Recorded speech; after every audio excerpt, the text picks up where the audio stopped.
Welcome back to the Coder Journey. I'm thrilled to have you here for the second installment of our Formik and Yup series. Before we get the ball rolling in this episode, did you catch our last episode where we set up the project and built our very first form? If you haven't seen it yet, you'll definitely want to go back and watch that first to get your environment ready.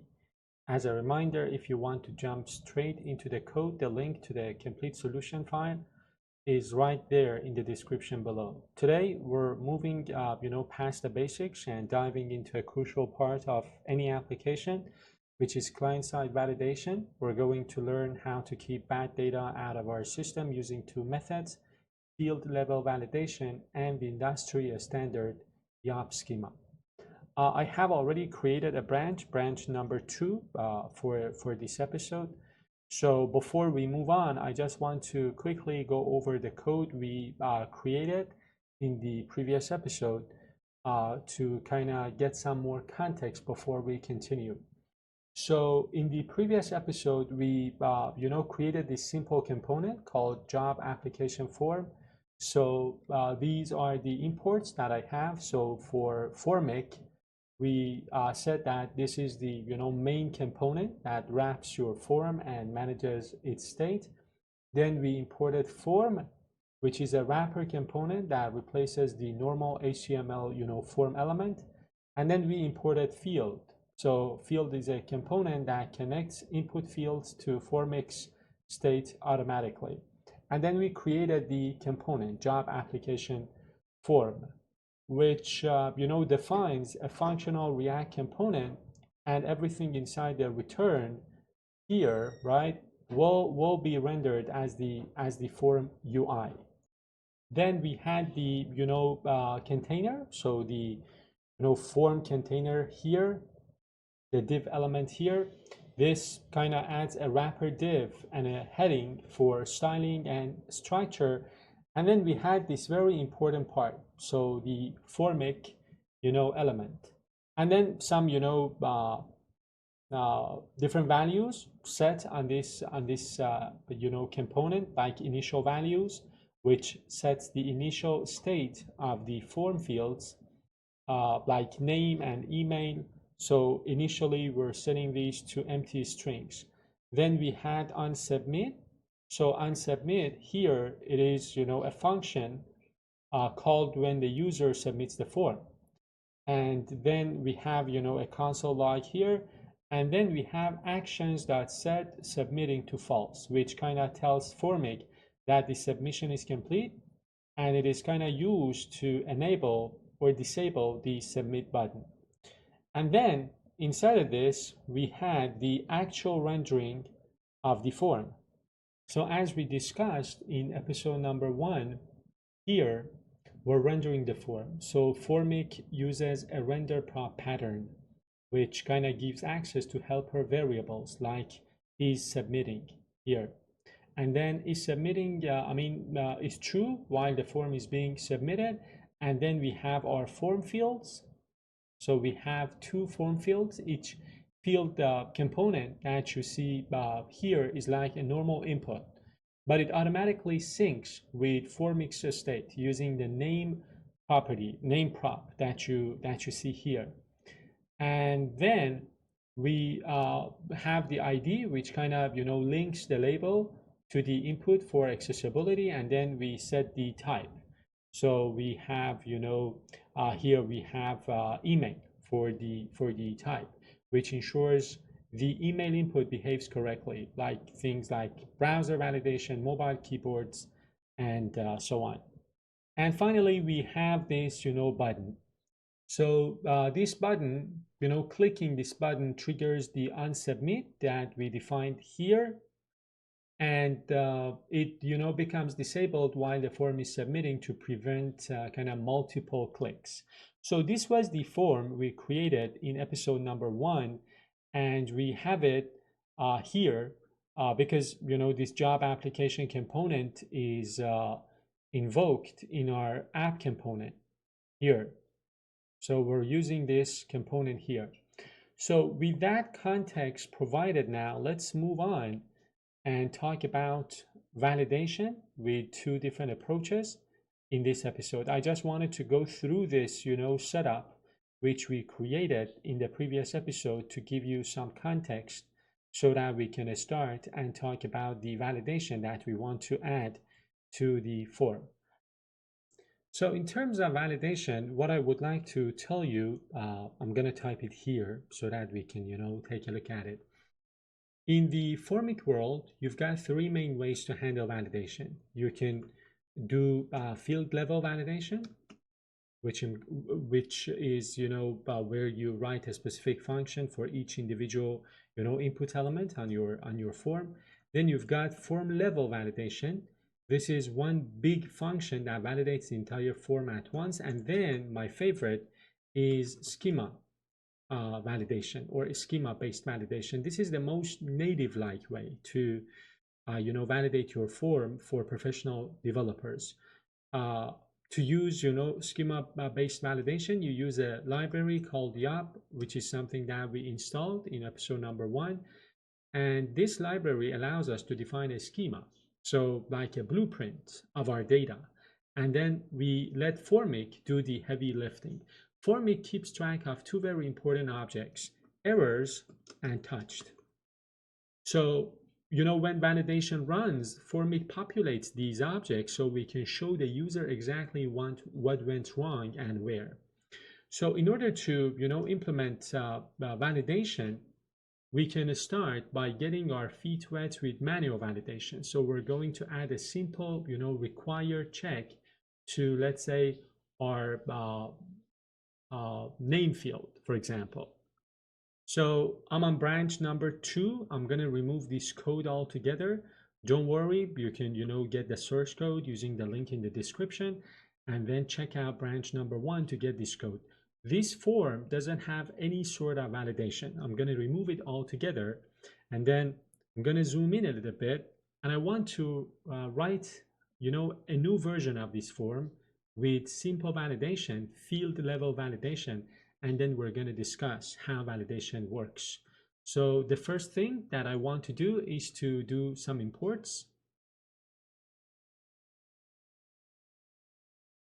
After that, the next step for us would be to create a function to do the validation. I'm going to call it validate name, and this is a simple validation logic that I want to use when I want to validate my form. And then the component itself, very similar to what we did in episode number 1. So the name of the component is job application form, the container, the Formik component, initial values, the onSubmit, the console log, set submitting to false, and so on. And then here I am going to use this error message. Again, I'm going to go back and talk about each one of these in full detail. So here, the form element, the field element, and after the field, the error message. So this is for the first, input field, which was for the, name field. And now I am going to move on and create the second form field for email. Again, the error message. And of course, finally, the button. And then I'm going to close everything. So this is the code, and I want to talk about it a little bit before I move forward. Again, as I told you in previous episodes, this course is suitable for people who have some, prior knowledge with React. But I am going to talk about what we have done here. So again, as you can see here, we have imported, error message. So, this error message is from, of course, the Formik library, a special component that listens to Formik's internal state. If there is an error for a specific field, it shows up. Otherwise, it stays hidden. So that is great for, showing conditional validation error. And then we have this validate name function. This is our validation function, right? Notice this function is defined outside of our component. So it takes the current value of the input as an argument, right? And if that value is empty, so falsy, we set an error string. Formik expects this function to return a string if there is an error, or undefined if everything is fine. And then we have this validate prop. So here for the first field, we have this validate prop. So again, if you take a look at this field, this one is for the name, of course. So we passed our function into the validate prop here, the function that we defined above, right? So this tells Formik, hey, every time this field changes or loses focus, run this specific check. And then we have this, component, error message. So we place this right under our input, the name equals name. So this part, again, this is a prop. This is the key, right, that links this error message component to our input. And then we have the component set to div and class name set to error, which simply kind of tells React to wrap the error text in a div element so we can style it later. How this ties in with the rest of the application. So this manual approach is great for small forms or unique, validation logic that only applies to one specific field. It is called field level validation. It integrates with the initial values we set up in episode number 1. It ensures that even on a fresh form, the validation is ready to go as soon as the user starts typing. So to make those, error props work, we need to add some style to our, application. Inside of our index.css, I have already, created a very simple CSS style. So this, allows you to style your form. So if you try to submit the form without a name, for example, you'll see that, that bright red, name is required message. So let me go ahead and test this. I am going to submit my form, and this is the name is required. And I can, even change this to make sure that this works. So form level validation. Let's continue and talk about the next type of validation, Yup schema validation. By the way, in episode number 1, I already installed this, library. Let me get back to my, component. Let me zoom out. So honestly, writing a function for every single field can get, old pretty fast, especially when forms get huge. That's where Yup comes in. It's a schema builder that makes validation declarative. When I say declarative, I mean that we kind of describe what we want rather than how we check it. Right now, our validation is imperative. So we are imperatively telling React how we want the validation to work. But with Yup, we can use a schema and do our validation in a declarative way. So when I say declarative, again, I mean that we describe what we want. We don't care about how we want it. So the first step would be to install Yup, which is something that I already did in episode number 1. And then I am going to do something. I am going to comment out this line of this component altogether. I don't want to lose the code here. And then I want to continue creating the second version of this component, this time using a schema. So the first step for us would be to do some imports as before. And then I'm going to import Yup. The next step for us would be to create our schema. And then I'm going to come back and talk about these, but just take a look at the schema. The schema speaks for itself. So we are creating some rules for the name and for the email. And then we can go ahead and create our component. So again, the job application form,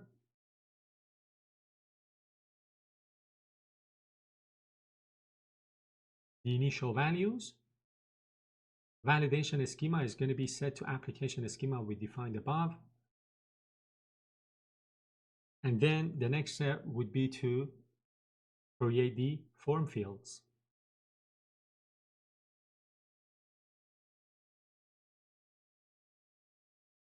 The error message, which we discussed, and then the next form field, the error message, and finally the button.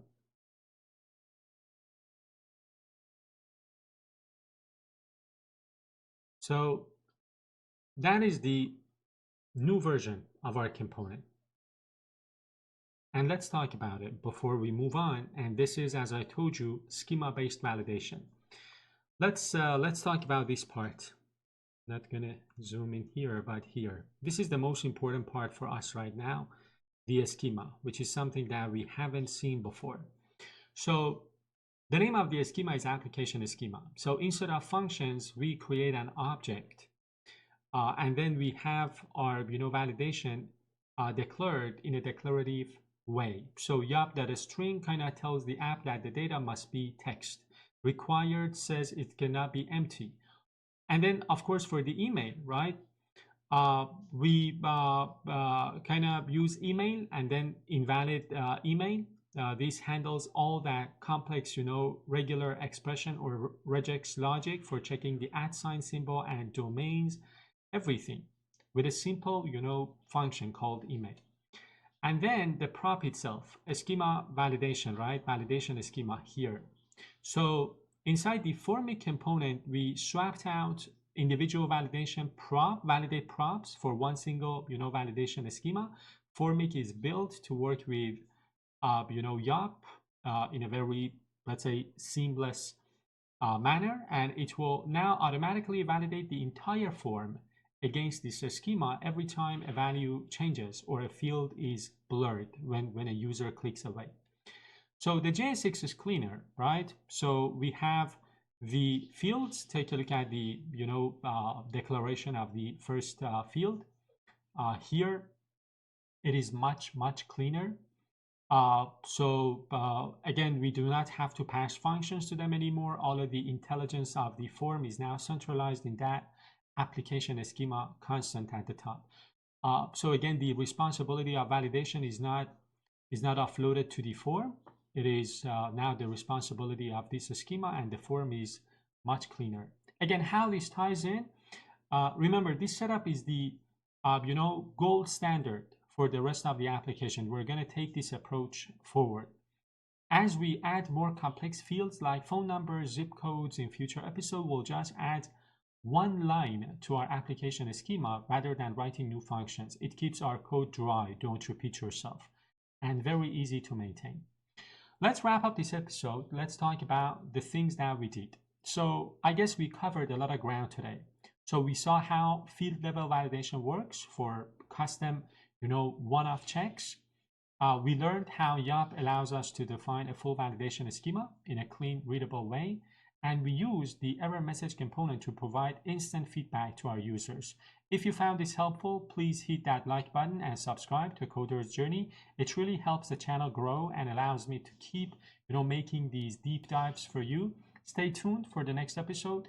In the next episode, I'm gonna, step it up a notch. I'm gonna explore complex fields. We'll be adding radio buttons, job types, checkboxes for those, pesky terms of conditions, and select drop downs for location preferences. Thanks for watching, guys, and I'll catch you in the next episode.